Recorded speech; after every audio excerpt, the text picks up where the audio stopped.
And he said, Gentiles exist to serve the Jews.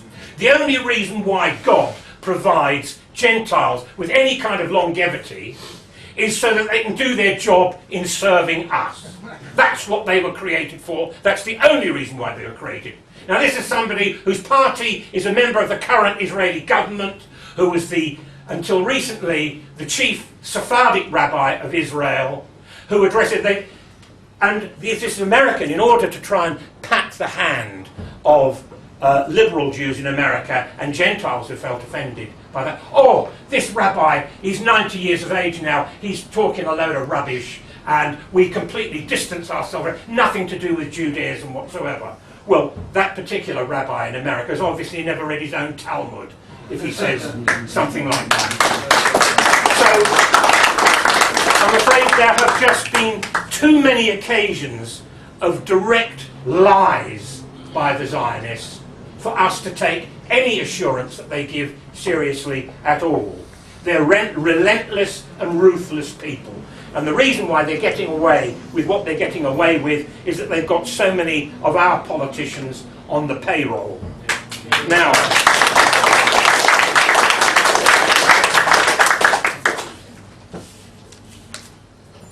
before we get on to British politicians, Lord Levy, Mr. Abrahams, and these other lovely people who've been so charitably disposed towards the British political system, the most revolting demonstration of how Gentile politicians are totally bought up by the Jews, that they've just become what the Jews call Shabbos goys.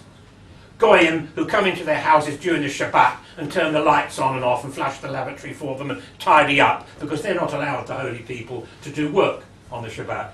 And this is a speech delivered by Vice President, a heartbeat away from the presidency, Vice President Al Gore, at a speech at the 39th Annual Policy Conference of the American Israel Public Affairs Committee, AIPAC, on May 18th, 1998. In a break with tradition, Gore's office refused to make copies of this speech available. We'll know why in a minute. However, a copy has been leaked to the press following his next speech. Now, I'm not going to read the whole of his speech, but I just thought I would read to you the first paragraph where he stands up, as I'm standing up in front of you, and he's got all of these Hebrews around him. Big cigars and big noses pointed in the air in gleeful anticipation of their bottoms being kissed. And this is Vice President Al Gore. I can't tell you how glad I am to see so many warm friends. To my friend, Chairman Steve Grossman, I was going to acknowledge Jim Nicholson also. Mel Solberg, Chairman of the Conference of Presidents of Major Jewish Organizations. To Minister Natan Sharansky, my warm friend. Where are you, Natan? To my colleagues in the administration who are present, Jack Lew, Director of OMB, Martin Indyk of the State Department, and John Holland of the State Department. In the White House, Leon Firth and Mari Eshkavesti, and Anne Lewis, and so many other distinguished guests. I overlooked, in protocol order, past presidents who are with us here. Bubba Mitchell, Ed Levy, Harry Weingart, my good friends. Well, ladies and gentlemen, I am truly delighted and honoured to be here tonight. I want to salute you for your love of Israel, for your energetic and enduring support of US-Israeli friendship and partnership, and also for coming here every year to advocate one of the most important cornerstones of American national security, and that is a strong and stable state of Israel. We appreciate your efforts. Every so often in the course of this historic friendship, there's good reason to visit core principles, and I'd like to do that this evening. To begin with, every American citizen is better off because we have a loyal and committed friend in the Middle East that votes with us at the United Nations more often than any other country on the face of the earth. That is a partner. That is a fellow democracy that values what we value, a strategic ally, a friend that we must support with the highest level of loyalty, and we will. Now, that is the attitude and that is the kind of promise. Now, just mention, though, that Vice President Al Gore, we know how truthful he is, what an honourable man he is. Come off politics for a moment. Do you remember him saying to CNN in the late edition, March 9, 1999, quote, "During my service in the United States Congress, I took the initiative in creating the internet." But that just shows that he's a silly liar and a boastful person. But his daughter married into the Schiff family. Isn't it interesting how so many of these top Gentile politicians who've got their heads right up the Chief Rabbi's Jacksie managed to find an opportunity to marry off their children to Jews? We had the occasion, Chelsea Clinton married into one of the big banking Zionist families recently, so that's where he was. That's where his loyalties lie. And JFK's daughter. I beg your pardon? JFK's Caroline is married to Schlossberg. I'm sure. Yeah, you're right. I'm sure there's a whole list of occasions where the elite, who've been bought out by the Jews, marry their children off into the Jewish community. And people wondered how it was that Al Gore, whose father was just a poor businessman who sometimes had to earn extra money by playing a guitar at weddings in order to eke out his existence, was able to send his son to the top prep schools in America and the top universities. It's because he had behind him, funding him all the way, Armand Hammer.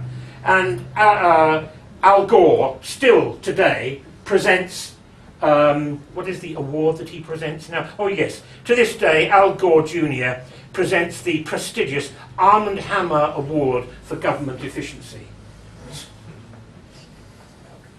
We know how deeply corrupt and bought out by the Zionists the American political system is. Indeed, it's getting so bad in America now that increasingly persons in Congress and in the House are Jews. That they're not even needing now, really, to buy up so many Gentile politicians as before, because they're getting Jews adopted, so they're finding it far more economical. And I want to explain to you...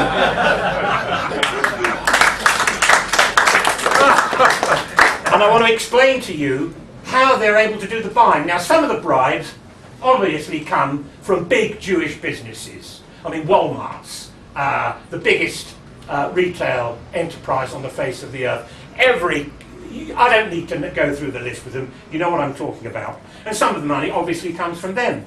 But isn't it nicer to get the population of the country who you're subverting, get them to pay the money to pay the bribes, rather than you having to dig into your back pocket to pay the bribes? So here's how it's done.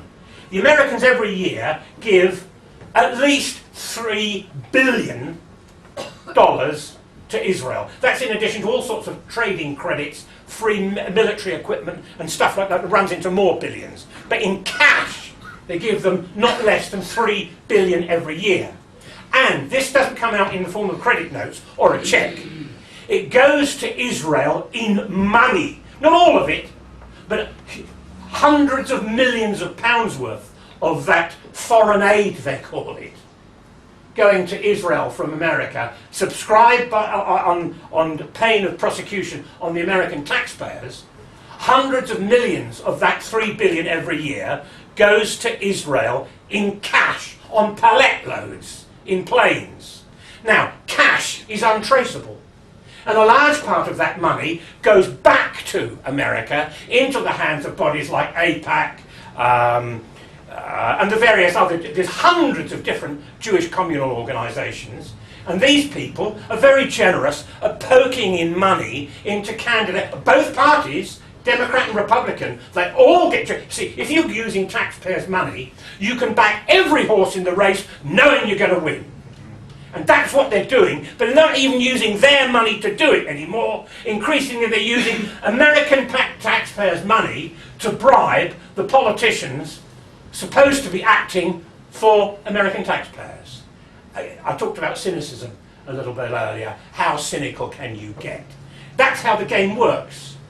Now, clearly in that case, and with that kind of pressure on the American political system, America has lost its national sovereignty to a tiny little pipsqueak nation who, there's a story to indicate how intrinsically poor Israel is, Palestine is. A story about an American tourist going to see an Orthodox Jews davening away by the Wailing Wall and poking little bits of paper with prayers and requests into the cracks of the wall as he davens away. They call this davening, I don't know why, but they do. They like this. And he took him on the shoulder and he said, "Can you tell me why this place is called the Wailing Wall and you come here like this?" He says, "Well, we're upset about Moses. He freed us from the land of bondage in Egypt, took us through the Red Sea, and he had an opportunity to turn right or go straight on north. So the Arabs got the oil and we got the carrots." And really, there is not a lot, apart from its position in the planet, and it has a strategic position, it hasn't got the oil.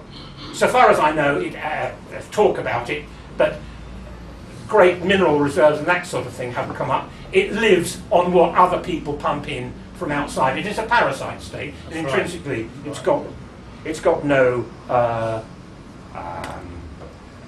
capacity to sustain itself. And America is responsible chiefly for sustaining that parasite status. But our own political system is just as corrupt, if not more so, in a sense. When Tony Blair joined the Labour Party, his very first political act after joining the Labour Party was to join Labour Friends of Israel.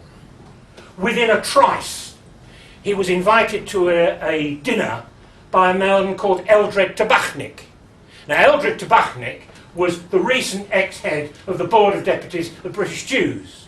And at this dinner party, who was also along, but a man called Michael Levy, a pop music promoter, by then a multi-millionaire.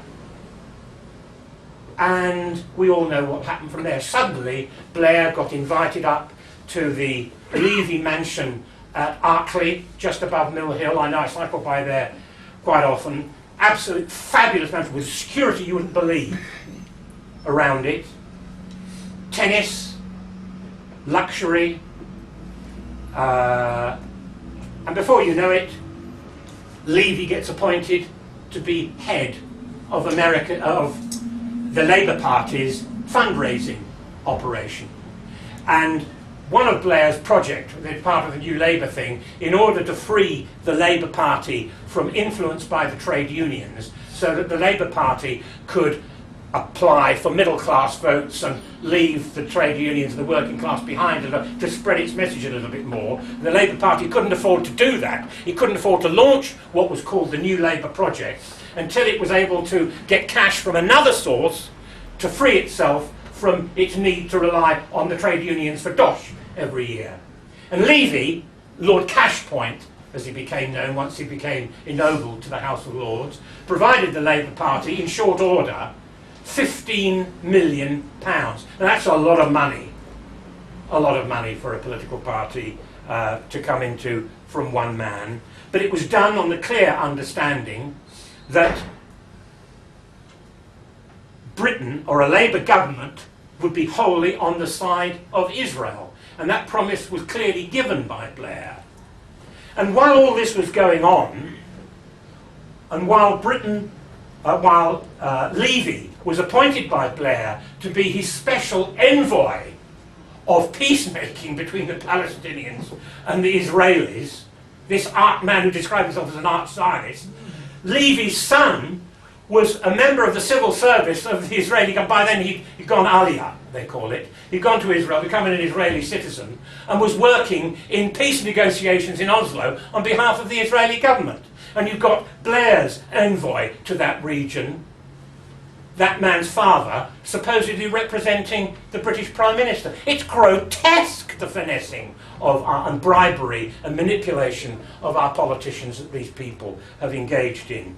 And the horrible thing about it is that unless you go on to